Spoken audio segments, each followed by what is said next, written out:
Hello, welcome back sa aming YouTube channel.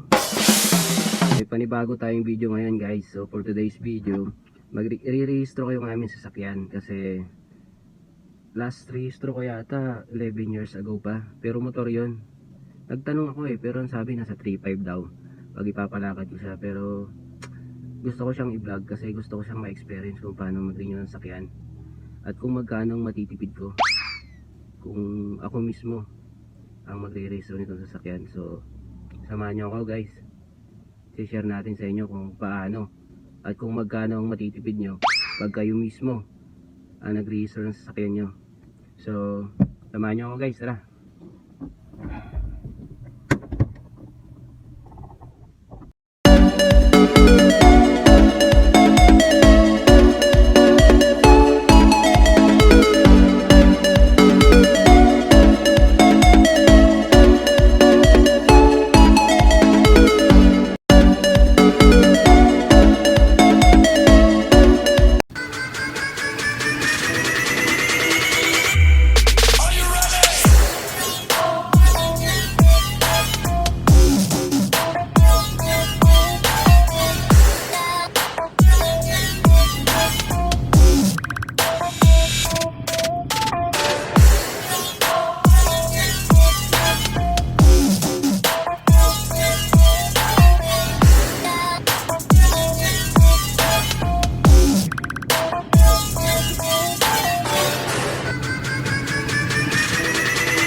So ayun guys, nagtanong na tayo kung ano ang mga unang nating dapat gawin.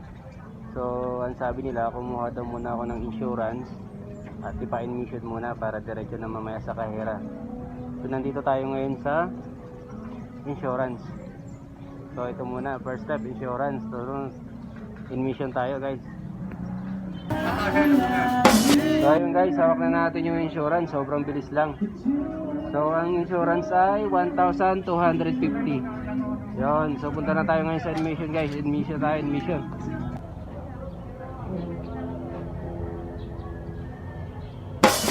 Guys, andito na tayo ngayon sa admission.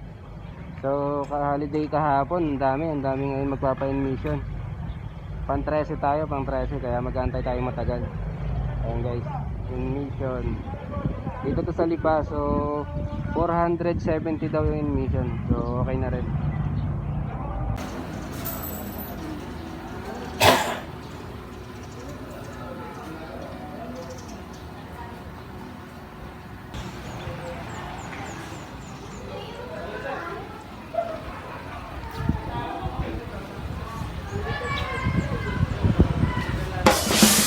Guys, hawak na natin ngayon yung admission. So tagal din, sobrang init.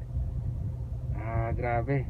Biruin mo, pang 38 pala tayo kanina, hindi pang 13. Mali pala yung pakinig ko. So magtatanghalian na, nandito tayo ngayon sa LTO.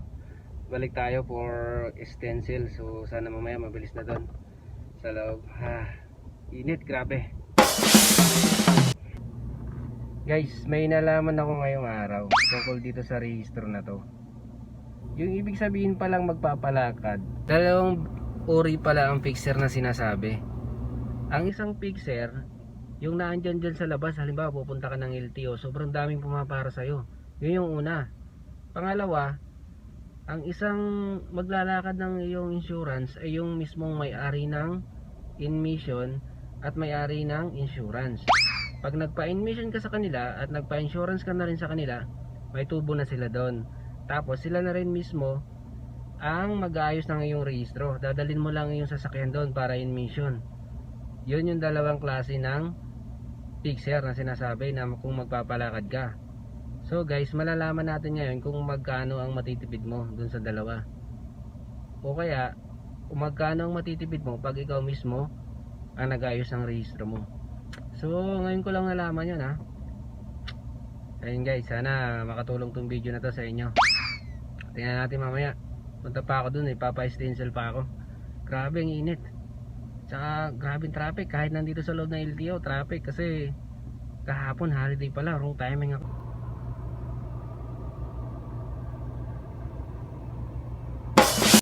Guys, ito pang isa. Meron ding ibang tatawag dyan sa labas ng LTO para tulungan ka lang nila, para ituro kung saan merong insurance at merong admission. Hindi ka nila sisingilin, kumbaga may commission sila doon. So hindi lahat ng nagtatawag doon sa labas ay fixer na tutulungan ka nila para tulungan ka sa iyong rehistro o magpalakad sa kanila. Yung iba doon mababait din, kumbaga pag nagdala sila doon ng customer sa admission at doon sa insurance, may commission sila. So hindi mo sila kailangang bayaran, katulad ng kilala ko kanina. So pinuntahan ko yung mga iba-ibang mga insurance at pinagbasihan ko ang presyo. Pare-parehas lang naman pala. Pero sila, kung mas marami kang madala sa kanilang customer, mas may commission sila. Yun yung isa sa mga fixer na nag-aabang dun sa labas. So kung may matagpuan kayong ganon, hindi nyo na kailangan bigyan. Sila na rin ang nagsasabi na huwag na silang bigyan kasi may commission na sila doon. Yun yung mga nagtatrabaho ng maayos. So dapat suportahan din natin sila.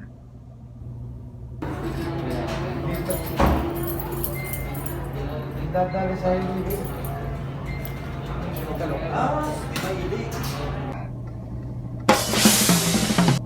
Guys, ito na. Grabe, sobrang init. Tapos din, alas 12 na. Dumating ako mga alas 9, so kalahating araw din. Okay lang, magandang experience ngayon. Ito na nga guys, kung ikaw ay magpapalakad, aabot daw ng 3.5. Pero maraming klase ng magpapalakad pala. meron pagpupunta ka dito mismo sa LTO, marami sa yung kakaway, yung mga tinatawag na fixer. So pag nagpa-fixer ka dito mismo sa LTO, malaki, hindi lang 3.5, baka abutin ng 6,000. Totoo. Tapos meron pang isa, mas maganda tong isa pala. Katulad dun sa may nakapagsabi sa amin, nagrehistro siya, may naglakad dun sa kanya. Ang nagastos niya lang 3.5 o 3.6 ganyan. May sariling in-mission yung maglalakad sa'yo at may sariling ang tawag dito, insurance. So pag nagpa-insurance ka sa kanila at pag nag-mission, meron na silang kita doon. Tapos magdadagdalag na lang sila ng kaunti, sila na maglalakad din sa LTO. Kaya umaabot lang ng mga 3.5 or 3.6 ganyan, 3.6 something. Kung may mga violation, halimbawa doon mo kinuha yung sasakyan mo sa sa Maynila, tapos dito mo siya i-re-registro, may parang may dagdag na 100 ganyan. So ito ngayon ang aking naranasan, experience ko, umabot ako ng 3.6. Ang aking dito, ang aking insurance 1,250. So malaki, no? Pero yun yung basic na dyan, 1,250 pag ganitong sasakyan. Nagtanong ako, umikot din ako So nagtingin ako, pinagano ko kung sino mas mababa, pero halos pare-parehas lang, 1,250. Tapos yung admission ko 470. Tapos yung bayad ko doon sa registro sa loob 1,880. So total 3.6. So halos parehas lang din pala. So ngayon, sa susunod siguro next year, magpapalakad na lang ako dun sa may-ari ng admission at insurance, para nakatipid ka na sa sa gas. Alam mo, pupunta ka lang din doon, ipapa-admission mo sa sasakyan mo, pipicture nila, sila lang bahala mag-ayos, papa-insurance ka sa kanila. Tapos yun na, okay na, dadalhin mo na lang sa kanila. Ngayon, ang sa akin, ako lahat ang nag-ayos. At least na-experience ko paano. Eto, kung ikaw pupunta mag-isa dito, kung gusto mo rin ma-experience, una, mas maganda, kumuha ka muna ng insurance. Doon din, malapit kung dito ka Tagalipa. Pangalawa, kukuha ka ng magpapa-admission ka. Yon. Para pagkatapos nun, diretso ka na dun sa LTO mismo. Papa-stencil ka. Pagkatapos nun, diretso ka na agad sa window 7 para dun sa kahera. Kaya abot mo yung form, paglabas mo dun sa stencil, tapos bibigyan ka ng number, diretso ka na agad sa kahera. Ganun lang kabilis. Matagal lang dito sa stencil kasi sobrang sa admission kasi sobrang daming sobrang daming nagpapa-admission. Tapos yung iba may mga problema pa, kaya medyo natagalan ako ngayon. Pero sulit yung experience na to. So kung ako guys ang tatanungin mo, magpalakad ka na lang. Lalo nga sobrang init, may virus pa. So kung gumastos ka ng 3.6, tapos doon sa magpalakad ka doon sa may-ari ng admission, doon ka na lang magpalakad. Pero wag kang magpipixer dito sa labas. Kasi yung mga fix na yun, hindi naman yung basta tatawag lang ng ganun lang. Siyempre may bayad din yan. So ayun, ayos na yung experience na to. Sana nagustuhan nyo yung video at may napulot kayong kaalaman kung paano mag-rehistro at nakakuha kayo ng idea. So ayun guys, medyo gutom na ako. Uwi muna ako, kain na ako, alas 12 na So guys, salamat nga pala sa aking mga subscribers. Magandang balita at road to 1K na tayo. So 900 plus na tayo. Maraming salamat. So sana by this matapos yung March, maka 1K na tayo para 1 watch hour na lang habulin natin. So siguro pag naka 1K na ako ng subscribers, mas marami tayong video. Masisipagin na ako kasi malapit na. So alam mo na. Salamat guys Salamat sa suporta. So ayun na, gutom na ako, uwi na tayo.